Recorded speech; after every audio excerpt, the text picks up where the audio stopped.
वरळीच्या सिलिंकवरून समुद्रात उडी घेऊन एकानं आत्महत्या केल्याची धक्कादायक घटना समोर आलेली आहे। भावेश मजेडिया असं यात नाव आहे व्यक्तीचं। हा व्यक्ती 51 वर्षीय असून तो ठाण्याचा रहिवासी आहे।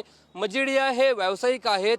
त्यांनी याच वरळी सिलिंकवरून उडी घेतली होती समुद्रात आणि त्यानंतर त्यांचा मृतदेह या ठिकाणावरून रेस्क्यू टीमने ताब्यात घेतला होता आणि त्यांना नायर रुग्णालयामध्ये दाखल करताच ते मृत झाल्याचं रुग्णालयाच्या प्रशासनाच्या वतीनं घोषित करण्यात आलेले आहे।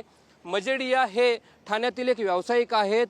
प्राथमिक माहितीनुसार आर्थिक संकटातून ते जात होते आणि त्यामुळे त्याच्यातूनच त्यांनी आत्महत्या केल्याचं समोर आलेलं आहे। थोड्याच वेळापूर्वी या ठिकाणी रेस्क्यू टीम आली होती आणि त्यांनी तो मृतदेह रेस्क्यू केलेला आहे।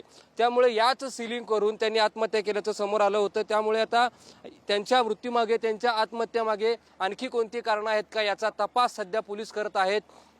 मात्र सध्या तरी त्यांना मृत घोषित केला असून मृतदेह कुटुंबियाच्या ताब्यात देण्याची प्रक्रिया सुरू आहे। कॅमेरामॅन कृष्णा पवारसह रणजित इंगळे, TV9 मराठी, मुंबई।